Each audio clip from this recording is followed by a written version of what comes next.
For those who do not want to go through stresses of accessing medical services in public hospitals, private medical institutions are the next best options.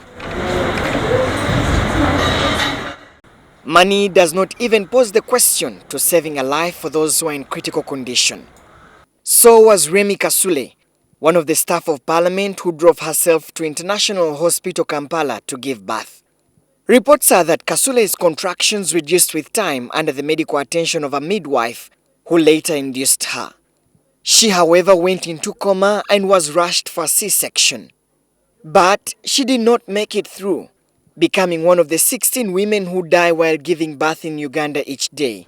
Her death took up much of this afternoon's parliamentary plenary session as the legislators lashed out at private health centers.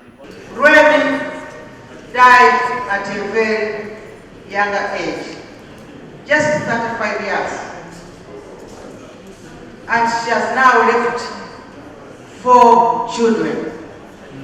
The eldest child is in P3. And this baby is also in intensive care in the same hospital. Indeed, the emotions ran high as the blame game started on whether government is doing enough in supervising these hospitals. Now, if even in the government hospital, they are not supervising what is going on there properly, 100%, well, how much more? What time do you think they will find to supervise the private hospitals? This is a neglect of the highest order from the side of the government. These private hospitals, the major problem is about lack of doctors. They are only on call. If you are to be attended by a private doctor, normally you make an appointment, and if this person gets stuck in the jam, your life is in danger. Health Minister Muhakana Rukunda was called on the floor of the House to respond to the allegations that these facilities are turning into death traps. The responsibility of government is to ensure the well-being of all Ugandans, whether sick or otherwise.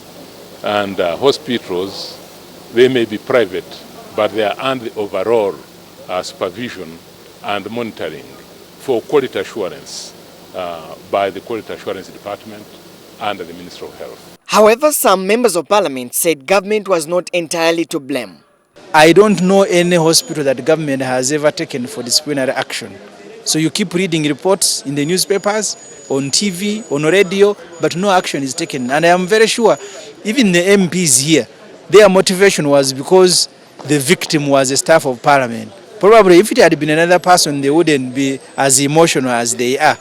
Namutumba County MP Florence Mutiabule plans to present a motion on the floor of parliament calling for an investigation into the state of private hospitals and the IHK incident. That is credible. I hear blood. Efforts to get a comment from the International Hospital Kampala were futile. Private hospitals form 25% of Uganda's health facilities, with statistics placing the total figure at 18 hospitals countrywide. It is also true that many of these clinics use outsourced doctors, largely from government health centers and international consultants. Solomon Serwanja, NTV.